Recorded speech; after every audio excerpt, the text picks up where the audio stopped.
Dito ako nakita ng big bike na napakamura lang.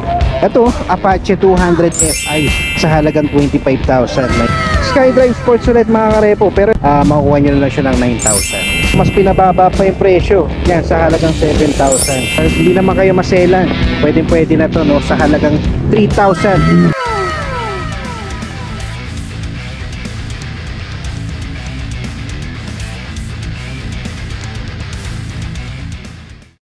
What's up mga karepo? Welcome kayo sa panibago kong repo update. Alright mga karepo, hindi ko na patatagalin tong vlog ko. Mag-repo update ulit ako dito sa Wheeltech Taytay Rizal. Yan, ang address nila dito mga karepo is Sitio Ilog Pugad, National Road, Barangay San Juan, Taytay Rizal. Ayan mga karepo, yung branch ng Wheeltech nila. Alright, so yung mga karepo, no? So nagpunta ako dito kasi meron silang nagaganap ulit na Motomura. Bali 2 araw lang magtatagal itong mga karepo, no? Mula ngayon April 16 hanggang bukas April 17, 2024. So kung hanggat maaari, kung napapanood nyo itong video na itong mga karepo, is punta na kayo dito. Mga papakita ko sa inyo mga motorsiklo is cash basis lang siya, no? Walang installment dito, lahat to cash. At as is na yun mga karepo. Kung ano makita yung unit dito na ipapakita ko sa inyo, yun na yung babayaran nyo. Dito mga karepo, meron sila ditong scooter. Yan, TVS Dash. Alright, so ito nakakahalaga siya ng 14,000. So kung may 14,000 ka, pwede mo na itong maiuwi. Check nga natin yung ano nito. Sa mileage is nasa 33,000. Yan, sa appearance yan, check nyo na lang. Meron lang siyang missing na fairings. So alright, so pag-read nyo to, as is na yan, kung ano yung makita nyo dyan, kung ano yung meron dyan or wala dyan, yun na yun. Alright, so hanggat maaari, kung bibili kayo ng mga ganito, magsama kayo ng mekaniko, or kung may alam kayo, mas maganda. Ito naman, same unit din, kaya lang ito, ang kulay niya is magenta mga karepo. Alright, ito nagkakahalaga rin siya ng 14,000. So sa mileage nito is nasa 14,000 din. So ito okay pa, medyo mababa pa tinatakbo nito. Tsaka sa appearance siya, okay pa siya, wala lang siyang grabber, pero yun, konting paligo lang to, pwede na to. Maka naman yung headlight niya, pati sa signal niya. Yan, sa mga naghahanap ng scooter, ito 14,000 lang. Yan, so puro TVS Dash tong hilera na to, no? So yan, check na lang natin. Ito medyo mababa na konti, dahil itong isa is 14,000, ito 12,000 lang. Okay, so sa mileage na ito is nasa 32,000. Yan, di naman sama sa halagang 12,000 mga karepo. Sa appearance niya, yan, okay pa naman siya sa fairings. Dito lang sa seats, papalitan nyo na siya ng cover, tapos wala siyang grabber. Alright, so dito naman sa isa, same unit din, pati kulay, 12,000 din yung presyo niya mga karepo. Tapos sa mileage na itong isa is nasa 14,000. Ito mababa pa yung tinakbo na ito, no? Tapos sa appearance niya, yan, goods pa siya, okay pa yung fairings niya. Tapos meron pa siyang grabber dito. Tapos sa seats niya, stock pa. Yan, okay na okay pa, pwede pa. So bibilan nyo lang to ng mirror, no? Tapos paliliguan nyo pa. Tapos yan, okay pa naman yung headlight niya, pati sa signal, wala pang basag. So, mga karepo, mas pinababa pa yung presyo. Yan, sa halagang 7,000. Dito sa mileage nito is nasa 25,000 lang. Yan, sa appearance siya, meron lang siyang missing na fairings dito sa bandang engine. Pero the rest, okay pa naman siya. Aftermarket na yung cover ng seats niya, mayroon pa naman siyang grabber. Ang importante dito sa headlight niya, buong-buo pa yung lens niya, pati sa signal. Yan, okay pa naman yung appearance nito. Mahalagang 7,000, biruin mo yun, meron ka ng scooter. Alright, so puntahan nyo na to dito mga karepo. Ito, TVS Dash ulit, kaya lang ito medyo mataas na lang konti, 12,000, no? Alright, so mas maganda to, yan, no, 7,000 lang, pero ito 12,000. Tapos tong isa 13,000. So check natin yung mileage nito, 12,000. Itong isang 12,000 is 20,000 pa lang yung odo niya, no? Pero itong isa, yung 13,000 nasa 21,000. Okay, so sa appearance niya, yung makikita nyo, okay pa naman sa appearance, no? Yan, wala nga lang grabber tong 12,000. Pero the rest, okay pa naman. Itong isa, may grabber pa, aftermarket na yung cover siya, pero okay pa. Papaliguan lang talaga itong mga karepo, no? So yan, sa mga nagbabalak dyan kumuha ng mga motorsiklo na tight lang yung budget nyo, no? Ito, pwede na sa inyo ito, kung gagamitin nyo lang siyang pang service, yan, pagpasok nyo sa trabaho. Dito banda mga karepo, nakakita ako dito ng Suzuki SkyDrive. Ito yung dating Suzuki SkyDrive, no? So mabibili mo na lang siya ng 9,000 pesos. Alright, so sa mileage na ito, nasa 24,000 pa lang yung odo niya. Yan, no? So, yun, no? Kung Kung ganito yung hinahanap mo, SkyDrive, 9,000 lang, biruin mo yun, meron ka ng SkyDrive. So sa appearance niya, yan, papaliguan mo lang, okay pa naman yung fairings niya. Tapos sa seats niya, aftermarket na yung cover, pero pwede nyo naman palitan niya kung sakali, mura lang yan. Yan, yung grabber niya nandun pa. Tapos dito lang sa may headlight niya, meron lang siyang issue dito sa lens, no. Yan, papalitan nyo lang yan mga karepo, goods na yan, no, sa halagang 9,000, no. Yan, no, meron na kayong SkyDrive. Dito naman mga karepo, no, so the rest puro TBS das na, no. So halos pare-pareho na yung presyo ng dito. Yan, no, 12,000, 12,000. Yan, 12,000 ulit, 12,000 ulit, 12,000 ulit. Yan, sa mga naghahanap dyan ng scooter, eto, pwede nyo i-check to dito mga karepo kung 12,000 yung budget mo. Tapos kung medyo mababa pa naman dyan yung budget mo, meron ditong SkyDrive na 9,000. Tapos dito naman, yan, 7,000. Alright, so yan, check nyo na lang dito mga karepo. So check din natin yung nasa likod. Dito mga karepo, sa mga naghahanap ng ganitong klaseng motorsiklo, ang unit nito is XL100. Alright, so nagkakahalaga lang siya ng 14,000. Yan, no, kung ganito yung hinahanap nyo, no, ang ganda nito, no. Alright, so yan, pwede nyo ng pang service lang yan, no. Pwede rin sa pang negosyo yan.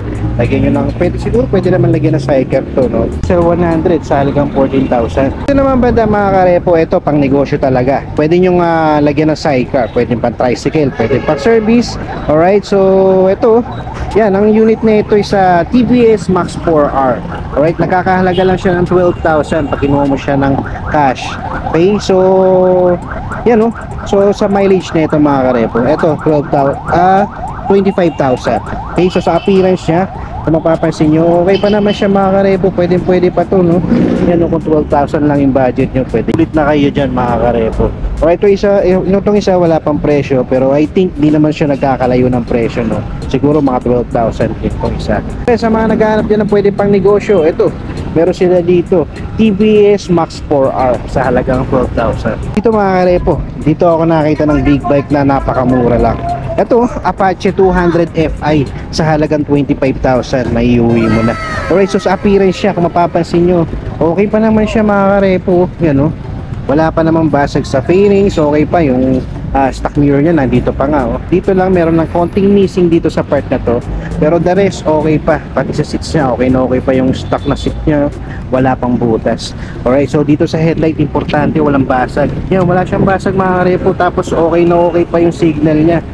Alright, so yan, oh, sa mga naghahanap dyan ng big bike, ito, pwede na to, Apache 200 Fi sa halagang 25,000. Dito mga karepo, nakakita ako ng Yamaha Mio I or M3. Ito, meron dito sa halagang 16,000 lang.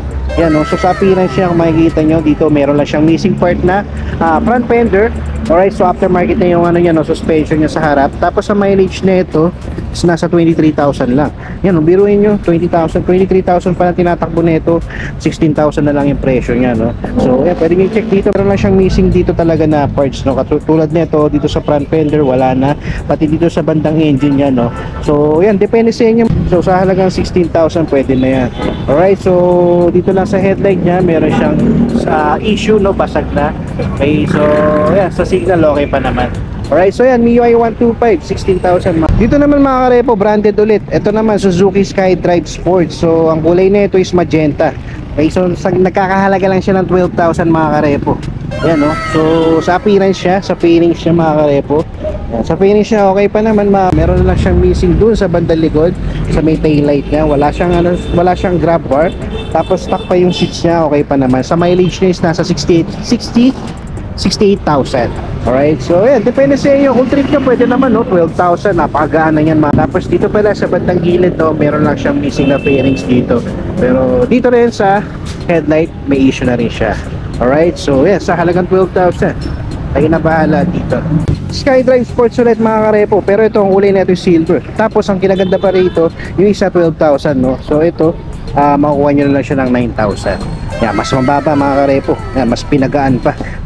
So sa mileage is nasa 77,000. Appearance niya, sa fairings niya mga karepo, kung makikita nyo, eto, mas okay ito kaysa dun sa isa, no. Maayos to, walang missing na part, no. Tapos sa headlight niya, buo pa. Yan, tapos pagdating dito may mga sticker lang. Kung ayaw nyo, pwede nyo naman tanggalin, no? Tapos the rest dito, stock na stock pa yung pati sa seats niya, no? Tapos may grabber siya sa likod. Alright, so sa mga naghahanap dyan ng budget meal lang na branded na scooter, eto, meron sila dito, SkyDrive Sports sa halagang 9,000. Tapos banda rito sa likod mga karepo, may mga TBS dash din sila, no? Marami, puro mga TBS dash. Katulad nito, ito 14,000. Tapos sa appearance niya, okay pa naman, no? Mileage niya ito sa 38,000. Tapos ito naman isa, ito pinakamababa rin, 7,000 lang. May scooter ka na mga karepo, no? Mileage na ito is nasa 8,000 pa lang, oh. Yan, napakababa pa lang tinatakbo na ito, oh. Pero halaga niya 7,000 lang. Yan lang, meron lang konting missing katulad doon sa grabber. Pero yan, kung talagang pang service na hahanap nyo, pwede na to. Wala pa naman basag headlight nyo, pati sa signal, no? Napakaganda pa ng condition na ito. Alright, so dito 13,000 mga karepo. And last mga karepo, ito na yung pinakamababa na nakita kong motorsiklo. Yan, kung naghahanap kayo na pwede pang service lang, ayan, pwede pang trabaho, or hindi naman kayo maselan, pwede na to, no? Sa halagang 3,000, dudukutin nyo na lang sa bulsa nyo mga karepo. Yan, no? Sa fairings nya, okay pa naman mga karepo, lilinisin lang siya, wala pa naman siyang basag, no? Sa mileage na ito, yan, no? Napakaganda sa motor na to. 15,000 pa lang yung auto niya sa halagang 3,000. Sa akin makakita ng ganung motor, no? Alright, so aftermarket lang yung dito sa may ano niya, no? Sa throttle niya, no? So pagdating naman dito, mukhang stock pa naman to, no? Okay pa to, lilinisin lang, wala lang siyang grabber sa likod. Pero the rest, yan, no? Sa mga naghahanap dyan ng motorsiklo sa halagang 3,000, napakamura na yan mga karepo. Kahit ako, kaya ko nang bilhin to, kaya lang syempre ibibigay ko na sa inyo to sa mga nangangailangan talaga. Alright, so yung mga karepo, takbo na kayo dito. Hanggat maaari napapanood nyo itong video na to, takbo na kayo dito sa Wheeltech Taytay Rizal. So ang address nila dito, yan, Sitio Ilog Pugad National Road, Barangay San Juan, Taytay Rizal. Tapos kung gusto nyo silang makausap mismo, lalagay ko na lang dyan sa description at sa comment section yung number nila. Alright, so para sa mga karagdagan na katanungan. Pero mas maganda mga karepo, mas ina-advise ko sa inyo, pumunta na kayo mismo dito sa branch nila, sa Wheeltech. Ang landmark nito, tapat lang siya ng PNB Bank, tapat siya ng K-Service at Nissan. Alright, so ito na siya, tabi siya ng Rapid Auto Service Expert. Ito. Alright, so yung mga repo, no, sa mga hindi pa nakasubscribe dyan, pinutin nyo na yung subscribe button at ang notification bell.